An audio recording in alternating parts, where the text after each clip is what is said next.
Hello, just going through how to solve a triangle, so trying to find all the sides and all the angles. So this is like example B.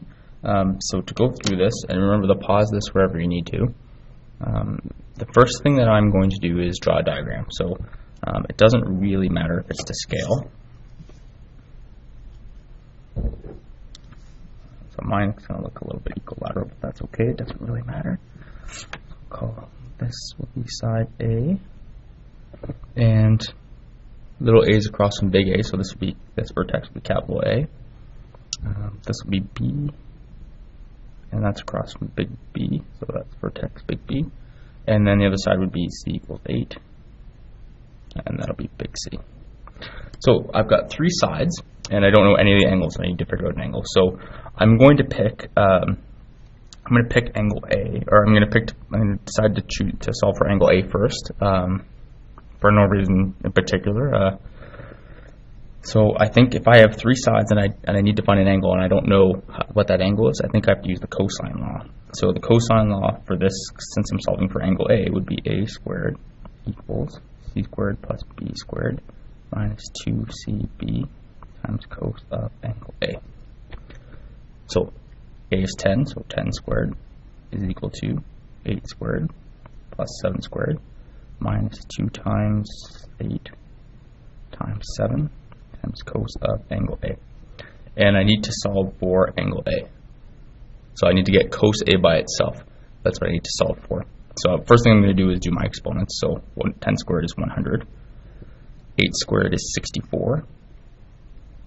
7 squared is 49. 2 times 8 is 50. 8 times 7 is 56, times 2 is 112. I'll double check that. 112 times cos A. So the common mistake here, try not to do this, is people will go 64 plus 49 minus 112. But you can't do that because this is like 112x, so it wouldn't be a like term with these two that have no variable.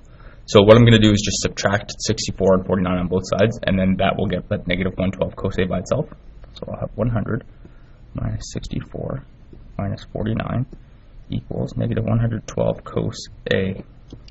So just working that out on my calculator, 100 minus 64 minus 49 is negative 13 is equal to negative 112 cos A. So now what I'm going to do is divide both sides by negative 112. Negative 13 divided by negative 112 gives me 0.161, and that's equal to cos A. And then to get the A by itself, A will be equal to cos inverse of 0.1161, which would be a 1. So punch that into your calculator. So second function cos of 0.1161, and I get 83 degrees. Okay, so there's angle A. So I know angle A is 83 degrees. So definitely not to scale, but that's okay, it doesn't really matter. Then I need to find another angle, so it doesn't matter which one we're going to find next. It doesn't matter, you pick. I'll randomly pick angle B, but you could pick angle C, it doesn't matter at all. So to solve for angle A, I know, at this point I know an angle across from a side, so I can use the sine law. So I'm going to write it, I guess I'll write it over here.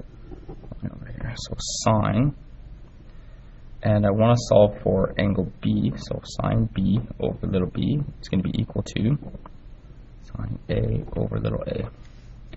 So just substituting those numbers in, to look on your sheet, I can't fit it all on the screen here. So sine B I don't know. That's my unknown. Little b is 7. Angle A is 83. So sine 83 over big A, little a is 10. So what I'm going to do here is I need sine B by itself. So I'm going to multiply both sides by 7. So multiply by 7, multiply by 7. On the left side of the equation, 7 will divide with the 7. So we're left with just sine B, which is what we want. On the right side, I'm going to have sine 7 times sine 83 over 10. So I can work that out on my calculator. 7 times sine 3 divided by 10. Watch your brackets when you're using your calculator. So sine B will be equal to 0.6948. And then to find angle B, I would just go sine inverse of 0.6948.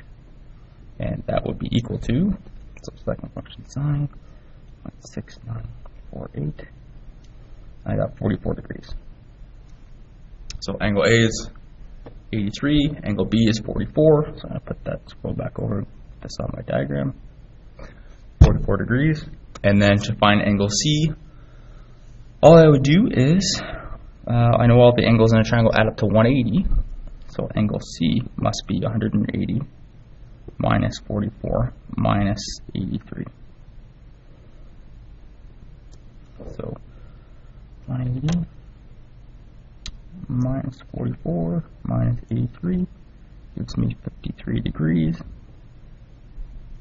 So now I'm done. Therefore, angle A is 83 degrees, angle B is 44 degrees, and angle C is 53 degrees. Okay, hope that helps.